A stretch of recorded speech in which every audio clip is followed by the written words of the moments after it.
ஒரு விஷயத்த வந்து நீங்கள் ஒரு தடவை சொன்னீங்கன்னா அது ஒரு சென்டென்ஸ், அவ்வளோதான். இதை நீங்கள் ஒவ்வொரு நாளும் சொல்லும்போது வந்து ஆட்டோ சஜஷனாக அது மாறும். ஆட்டோ சஜஷன்னா என்னன்னு கேட்டிங்கன்னா, இந்த நார்மலாக வந்து நம்ம கூகுளில் ஏதாவது சர்ச் பண்ண போகும்போது நம்ம டைப் பண்ணி முடிக்கிறதுக்குள்ளேயே வந்து கூகுள் கீழே வந்து நம்மளுக்கு சில பரிந்துரைகள் தரும். அது வந்து சஜஷன்ஸ்னு சொல்லுவாங்க இல்லையா? அந்த மாதிரி ஒரு விஷயத்த நீங்கள் ஒவ்வொரு நாளும் சொல்லும் போது அது நார்மல் சென்டென்ஸ்ல இருந்து ஆட்டோ சஜஷனாக மாறும். கூகுள் சர்ச்சுக்கு எங்கேருந்து அந்த சஜஷன்ஸ்லாம் கிடைக்குது? நம்மள மாதிரி நிறைய பேர் வந்து அதை தேடி இருப்பாங்க. அதுலேருந்து அது அந்த சஜஷன்ஸ்லாம் எடுத்து நம்மளுக்கு கீழே காட்டுது.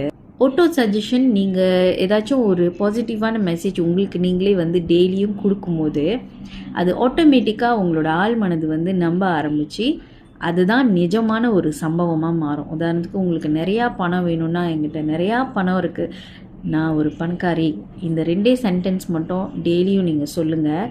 நான் வந்து கோடீஸ்வரியாக ஆயிரல இன்னும், ஆனால் பணம் சம்மந்தப்பட்ட ரொம்பவே நேர்மறையான விஷயங்கள் வந்துட்டு எனக்கு நடந்துக்கிட்டு இருக்குது. அதுதான். ஸோ பணம் மட்டும் இல்லை, படிப்பு, வேலை, உங்களுக்கு என்ன வேணுமோ அது சம்மந்தமான 2 வாக்கியம் மட்டும் பிக் பண்ணிக்கோங்க.